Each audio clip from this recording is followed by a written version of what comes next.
जय जवान जय किसान. मी हंसराज चौधरी बोलतो.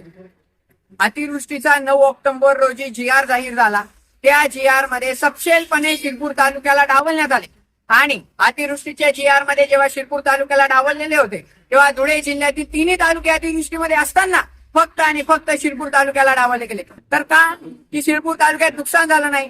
शिरपूर तालुक्यातले शेतकरी हे कोट्याधीश आहे असा प्रशासनाचा गैरसमज आहे. आम्ही वारंवार निवेदने दिले. त्यानंतर 27 ऑक्टोबर रोजी शेतकरी एल्गार मोर्चा तहसील कार्यालयावरती काढला की का आमच्या तालुक्याच्या शेतकऱ्यांवरती अन्याय करण्यात आला.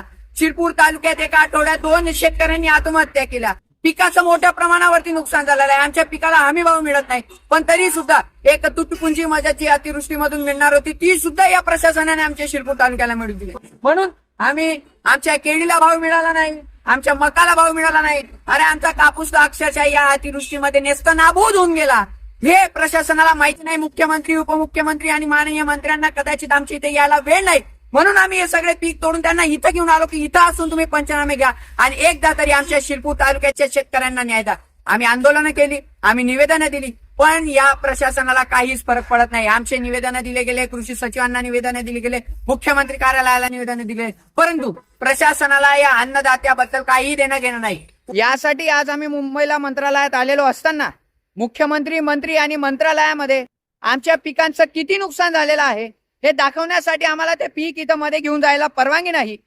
परंतु आम्ही हे पीक, आमचे कापूस, आम्ही आणलेली केळी, मका हे सगळं मंत्रालयाच्या आणि मुख्यमंत्री, उपमुख्यमंत्री यांच्या प्रवेशद्वारावरती निवेदनासह ठेवून जात आहोत की जेव्हा केव्हाही तुम्हाला वेळ मिळेल तेव्हा माझ्या शिरपूर तालुक्यातील शेतकऱ्याला न्याय द्या. हीच भूमिका घेऊन आम्ही हे इथं ठेवून जात आहोत. कर्जमाफीच्या वेळी तुम्ही त्रास देतात, शिरपूर तालुक्याला अतिवृष्टीमध्ये सामील करण्यासाठी त्रास तुम्ही देतात.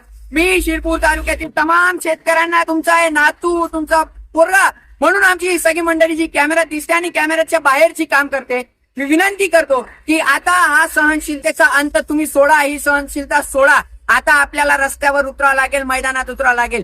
एक शेतकरी एल्गार मोर्चाने काही होणार नाही. आपल्याला आंदोलनं करायला लागतील आणि या प्रशासनाच्या छातड्यावर बसून आपण जे ठरवलेलं आहे की रस्ता रोको करू, जे काही असेल ते यथा आपल्याला व्हिडिओच्या माध्यमातून कळवण्यात येईल, बैठकीच्या माध्यमातून कळवण्यात येईल. पण या व्हिडिओच्या माध्यमातून तुम्हाला फक्त हे सांगण्यासाठी आम्ही हा व्हिडिओ बनवला की इतके सगळे अन्नदाता असताना हा अन्नदाता जो अन्न पिकवतो त्याला त्याच्या पिकाला भाव मिळत नाही. त्याला कर्जमाफीच्या वेळी फक्त निवडणुकीच्या वेळी आश्वासने दिले जातात पण ते पूर्ण होत नाही. पण तरी सुद्धा आपण फक्त तोंडात बोटं घालण्याची भूमिका घेतो. ही भूमिका आता आपल्याला सोडायची आहे.